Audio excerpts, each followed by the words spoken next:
Welcome to Two Chord Camp Songs for Ukulele. My name is Ryan Taylor, and this is our introduction to the course. Today we're going to be talking about the parts of the ukulele, we're going to be talking about fingers, we're going to be talking about first chords, and I will have a little note for guitarists and baritone uke players as well. All right, so let's get into it. If you'll direct your attention down here to the lower right-hand corner of your screen, you'll see I've got my little mirror cam on the ukulele. So this is going to be a mirror image. So if you're holding your ukulele up in playing position, you will see everything I'm doing as if you were looking into a mirror. All right, so let's talk about these parts. So on the ukulele, we've got the body of the instrument is this whole area right here, okay? And on top of the body is a piece of wood called the soundboard. And glued to the soundboard, we have what we call the bridge. Now the bridge has a groove in it, and in that groove is a piece that we call the saddle. This piece is actually not glued to your ukulele. If you remove the strings, this will you can pop this out and adjust it. But you want to make sure that you don't lose it, because I've seen some ukuleles that have lost their saddles, and in that case, you need to take it to a luthier and have it replaced so that you can play your ukulele. All right, now tied to the bridge, we have our strings, and the strings travel over the saddle and up over the sound hole. A lot of people like to strum at the sound hole, and because that's what they see in movies and stuff. Well, guess what? It's the wrong place for the ukulele. That it may work for a guitar, depending on what you're going for, but the place to strum is where the neck meets the body of the instrument, and we'll talk more about that later. Okay, so we travel over the sound hole, and then we start to travel over the fretboard. Now, the fretboard is a piece of wood that is glued to the top of the neck. And so the fretboard is generally made out of a very dense hardwood, and that's so that it will stand up to years and years of abuse, and keep the fret wires embedded in it very securely. And so then we start to travel over the fret wires, and these wires literally are pounded into the fretboard into slots. And then we have our fret markers, and generally we start our first fret markers on the 5th fret. So here's the 5th fret marker, and the dots can be on 7, 10, and 12. Generally, if you have a soprano size ukulele, this 12th fret is going to be the last fret on your ukulele.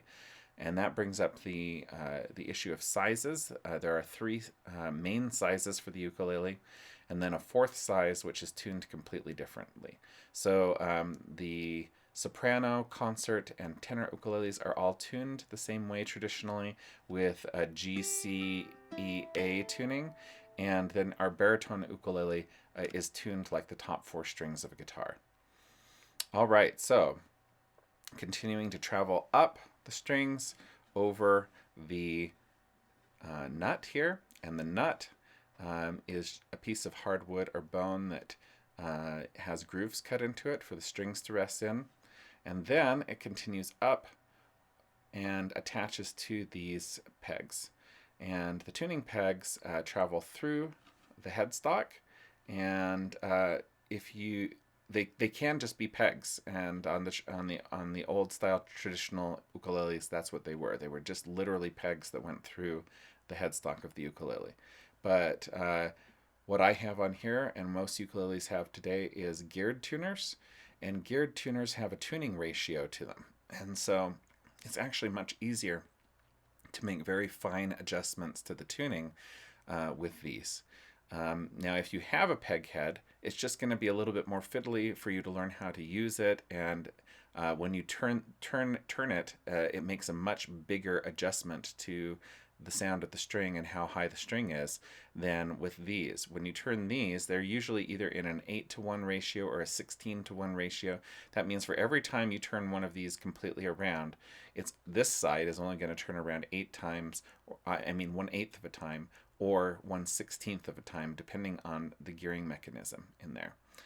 There are also peg head tuners that stick out the straight back that have a machine inside them to give you 4-to-1 ratio. And so those are a possibility as well. So that's with tuners. Now I wanted to talk about the two places on your ukulele that are actually adjustable. We have right here our nut, and these grooves can be filed a little bit deeper so that the strings come closer to the fretboard and it's easier to play and your ukulele is more in tune with itself. And the other place that can be adjusted is down here. This is the saddle, once again, and the saddle can be popped out and sanded down and then put back in. Now, I wouldn't recommend doing either of these adjustments yourself unless you're a super handy person and you really know what you're doing on it, because it's really easy to ruin it. It's not such a big deal with the saddle. If you ruin your saddle, you can always just replace it. But it's kind of a big deal with the nut, because if you ruin your nut, you actually have to take a chisel and knock it off and have a new one crafted for it and glued back on. And it's not something you really want to have to do. Okay, so who will adjust these? Luthiers. So luthier is anyone who works on string instruments. Guitar luthier should be able to do this. You can find luthiers at guitar shops or music stores. And if there isn't one at your local music store, just call around and find a different music store and see if you can find a reference to one from there. All right. So that is our basic parts of the ukulele. I want to talk about the fret numbers really quick. So this is the first fret, the second fret, the third fret, the fourth fret, the fifth fret. You notice how I was talking earlier about the fret wires. Those I don't really call the frets because that's not where you put your finger. You put your finger in the space in between. You want it to be next to the wire, but you don't want it to be on top of the wire. And the reason for that is because if you pluck next to the wire, you get a nice, really clear tone. But if you pluck on the wire, you're actually muting the string. And you don't want to do that unless you're going for that effect, and that's an advanced technique, okay? So I wouldn't do that right next to the wire. So right here, it would be right next to the wire. See, I'm not right in the middle of the fret wires. I'm next to the wire, but not on top of it. Okay. All right. And so that's really important as far as finger positioning goes. And fret numbers 1, 2, 3, 4, and 5. We're not actually going to use anything in this course above fret number 3. And this is sort of your home base position, these first 3 frets here. And this is where we have what we call our root position chords. Now it's possible to do these same chords up higher on the neck, but we're going to stick to root position chords because they're generally the easiest and the ones that players learn first. And so that is all the parts of the ukulele that we care to talk about anyway today. And we just need to talk about finger numbers now. We have numbers for the strings. Okay, there's a string number 1, 2, 3, and 4. Now you'll notice that I started at the bottom. So we have string number 1 is the one closest to the ground. And the reason it's string number 1 is because it's the highest. And this is similar to saying the reason why we say this is up the neck and this is down the neck. Okay, most people think up the neck means up here by the head, because that's position-wise, that's what it looks like, right? But up the neck actually refers to up in pitch. And so if I were to pluck this open A string and then go to the first fret, I'd be going up in pitch to a B flat, and then to a B, then to a C, then to a C sharp, then to a D, right? And so that's really important to note that this is up the neck and this is down the neck, all right? And the same thing goes for these string numbers I was just talking about. The highest note is string number 1, and it's the one closest to the ground. And so if you were going to get on a ladder you would step onto the rung that was closest to the ground. And just think about your ukulele strings that exact same way. You want to think about string number 1 as being the one closest to the ground, but it's also the one that's highest in pitch. And that has to do exactly the same thing with why this is up the neck and this is down the neck, is we've got string number 1 being our highest string. And then we have string number 2, which is an E, string number 3, which is a C, and then we have the weird thing about the ukulele, which is string number 4 is a G, which is actually the second highest note on the ukulele. This is what we call reentrant tuning, where we have the strings out of order. They don't go from low to high. And there are instruments like lutes that are ancient instruments that had these reentrant tunings. There aren't very many of these instruments left in the world. The ukulele is one of them. We have this out of order tuning where we have high notes on the outside, low notes on the inside. And so still your highest note is the A, and that is string number 1. So if we were going to do this in order, we would have in opposite order, we would get our tuning song, which is my dog has fleas, my dog has fleas. I like, because it tells you the names of the notes, good cats eat ants, or good cooks eat a lot, right? And so we've got G, C, E, A, 4, 3, 2, 1, right? And so you always want to make sure that you're in tune with that. And that just reminds me to do a little quick thing on tuners. So let me clip my tuner on here so you can see it. You just basically take a tuner and you clip it to the end of your ukulele. And this is all going to be backwards because it's in my mirror cam. But you can see, maybe you can't. Let me move this a little bit. There, now you can see. Okay, now you can see that is an upside down backwards G, so it's looking like an E right now. But then there's our C, and then there's our E, and then there's our A. It's not wanting to register the A. There we go. A, right? Okay, now, and you can see that when I pluck these, they're going straight to the middle of the arrows, and so my ukulele is in tune, right? And you would want to adjust your tuners to get that arrow there into the middle if you're adjusting it for the first time. Now, there are other ways to tune. You can tune with by listening to plucking the keys on a piano and listening and tuning it by ear. But for beginners, I generally do recommend the electronic tuners, the clip-on variety, not the kind that sits off on the side. Not that those won't work, or an app on your phone won't work, but if you're in a busy, crowded place with lots of noise, like if you're going to an ukulele jam or something like that, and there's 100 ukulele players there, you can still tune your ukulele with one of these tuners. And the reason is because they sense vibration rather than have a microphone. And so it's actually sensing the vibrations. There's a little thing in here that shakes, and by how fast it shakes, it tells you how in tune you are in. And so I definitely recommend having one of these. Just get one that has good reviews on it, so that you don't end up with a lemon. But they're not expensive. They're anywhere from $10 to $20 in that kind of price range. So they're worth having, and you can take them anywhere. You can put them in your ukulele case. And so that's about tuning. Okay, so once again, our open notes are G, C, E, A. Good cooks eat a lot. Good cats eat ants. My dog has fleas. Right? Any of those tuning songs will work for you.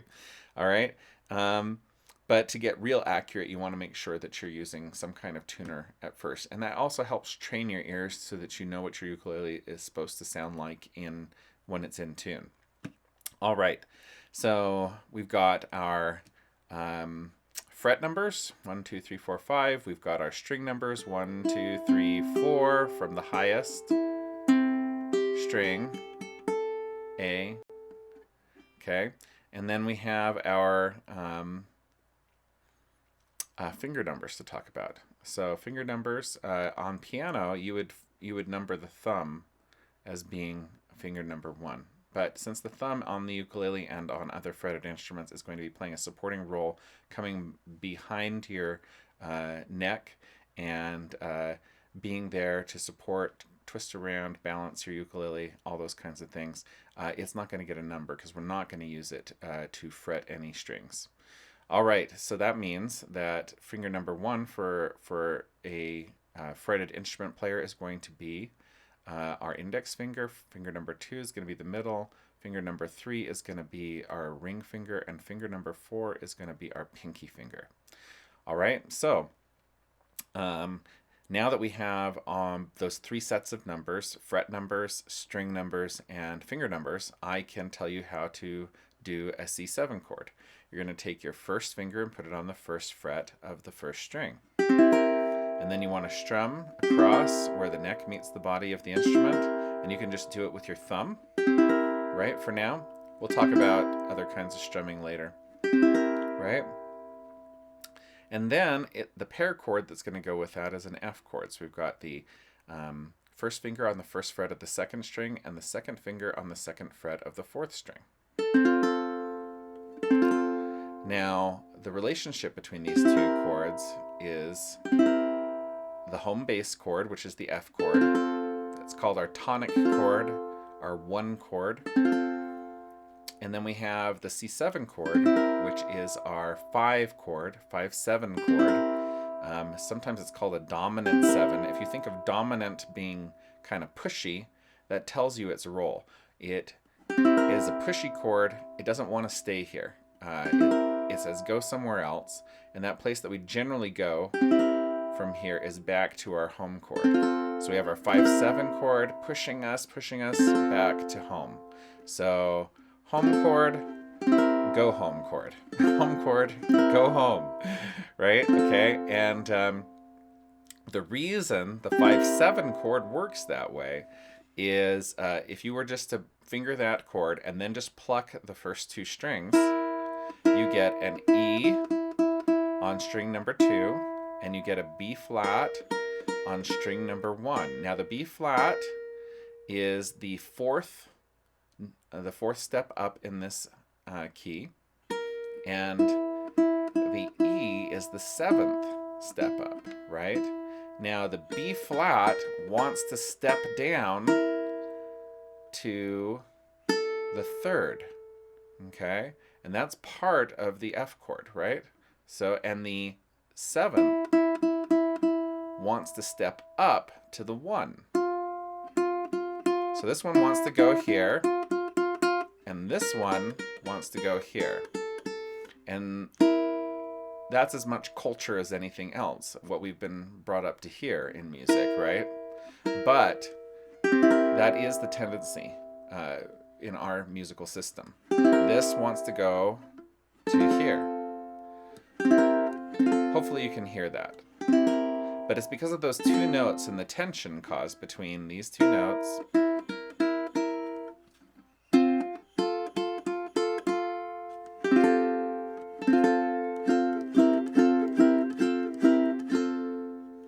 Home, go home, home, go home. Right? Okay? And that's why those chords work that way. Now, the good news about that is once you understand that, you understand that the 1 chord is home bass in every key, right? And the 5-7 chord is always going to want to push you back to the 1 chord. And so this also applies to our C and G7 chords. Now, C is made 3rd finger, 3rd fret on the first string. And then we slide that finger 1 fret down the fretboard, okay? And we put our first finger on the first fret of the second and our second finger on the second fret of the third. And we have this nice little triangle shape. And then we leave that third finger on that second fret and we slide it up to the third fret. And then we are back to our C chord. So we got C, and then we G7 and C. Now you notice something that people often complain about on G7 is how difficult it is to make it. And it doesn't have to be. What's happening here with this G7 chord is people are trying to orient their fingers so that they're going straight parallel with the fret wires, right? Or across the strings, straight across the strings, parallel to the fret wires. Now, this is not necessarily how you have to hold your hand all the time. With a G7 chord, it's much easier if you sort of orient your fingers at a 45-degree angle to the strings. And so they're coming across this way. Then you just kind of curl up that first finger and put it on the first fret of the second. And then these two just go one fret above it. And this is fairly easy to fit our fingers into this position as long as we have our fingers oriented in this 45-degree angle. But if we're trying to orient our fingers straight across the strings like this, you can get the first two of those in really easy, but then when it comes time to stick your third finger in underneath them, that's really an uncomfortable stretch. And so people have a lot of hard time struggling with that when they don't need to.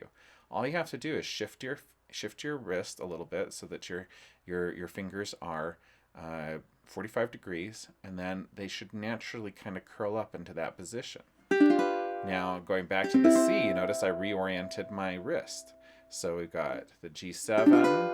So I've twisted my wrist just a little bit, make that easier. And then I reorient my wrist to being straight across when I go back to the C.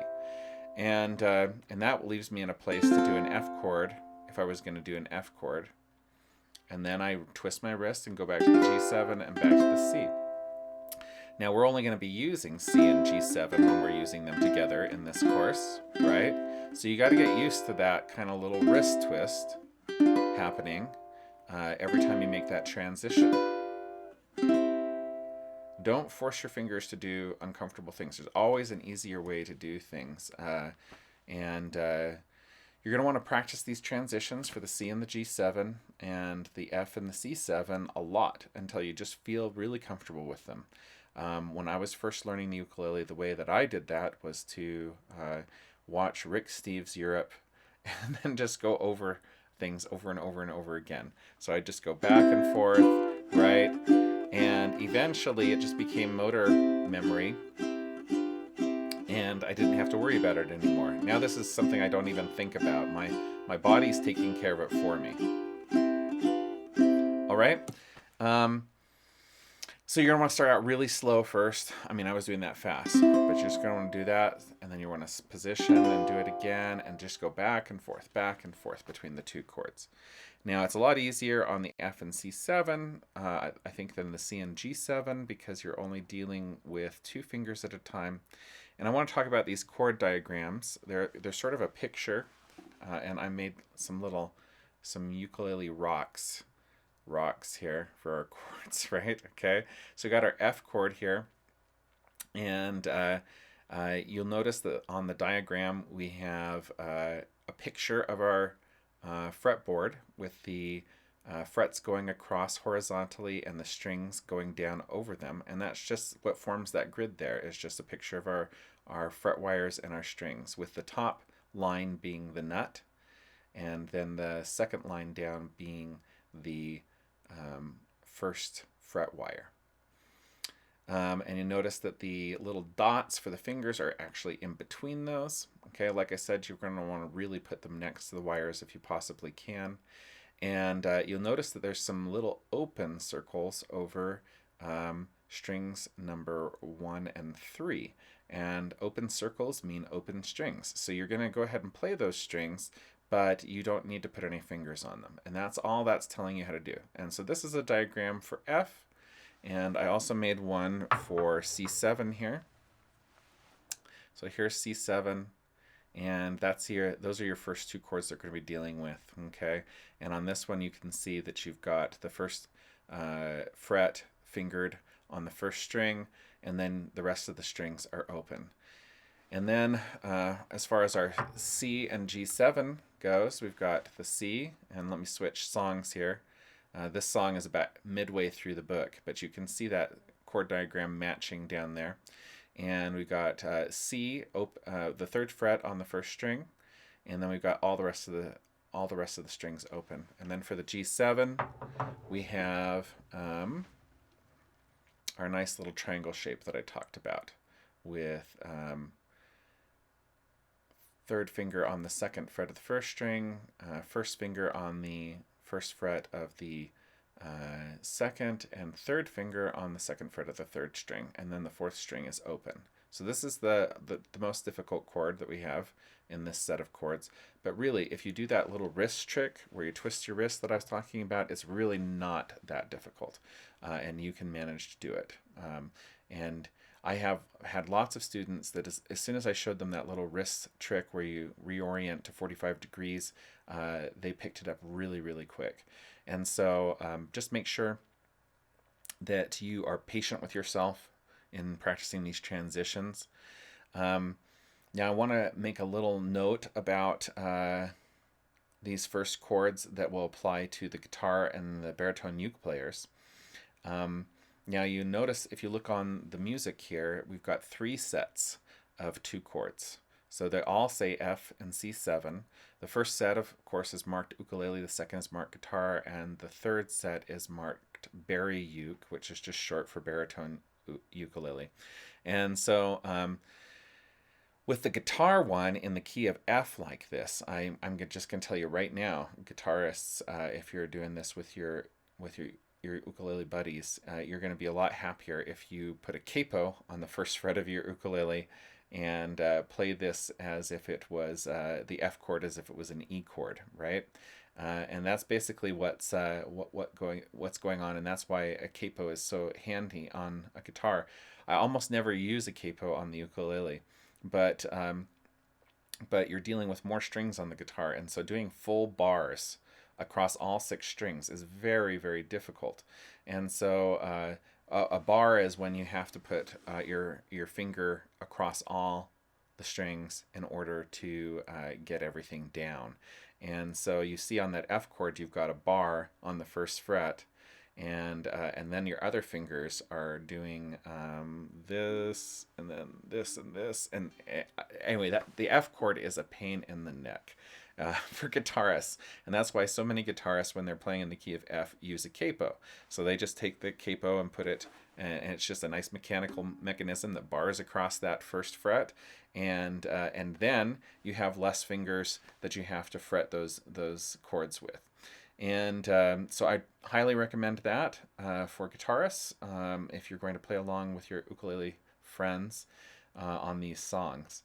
And for the baritone ukulele, we generally don't use a capo again, but you'll notice how similar the chord shapes are. If you take off the 2 strings on the far left of the guitar and just pretend they're not there, and look over at the baritone ukulele diagrams, you're going to see that the diagrams are exactly the same, just minus those 2 strings. And that's because the baritone ukulele is tuned exactly like a guitar's top 4 strings, highest strings, and so it's a really good transition instrument if you're wanting to transition at some point to playing guitar. There are far fewer baritone ukulele resources out there, and in this course I'm not going to be talking a lot about them, but I just want to show you how to make those chords if you are going to be playing along. And so for the F chord, this would be on a standard ukulele, this would be a B flat chord, which is kind of a tricky chord. You bar across the first fret, and then you put your second finger on the 2nd fret of the 3rd string and your 3rd finger on the 3rd fret of the 4th string. And that is a B flat for this instrument, but it's an F chord for the baritone ukulele because everything's down 4 steps. And then your C7 chord is going to be, for us, for standard tune ukulele, this would be an F7 chord. And so this would be 2nd finger on the 2nd fret of the 4th string, 3rd finger on the 3rd fret of the 3rd string, and then 1st finger on the 1st fret of the 2nd string. And so for standard tuning, this is an F chord, but for baritone ukulele players, this is a C7 chord. And so baritone ukulele players, you're going to have a little bit more work here if you want to do these two. Now, you could use a capo, just like I talked about with the guitar, to make it a little bit easier for yourself. But that's pretty much as I'm going to say about baritone, ukulele, and guitar in this whole course. I'm mostly going to be focusing on the standard tuning. But if you would like to play along, there's nothing wrong with doing that. You just need to know that these chords are a little bit more difficult in the key of F. You can use a capo if you want to make it easier, or you can tough it out. Or you can even do partial chords on the guitar if you want to just do the top 4 strings like you would do on an ukulele. That makes these chords a lot easier for you. Now, as far as the guitar chords and baritone ukulele chords on the key of C, where C is our 1 chord and G7 is our 5th chord, it is actually much easier than the key of F, right? For our guitar and baritone ukulele friends, because these shapes use a lot less fingers and you don't need to bar anything.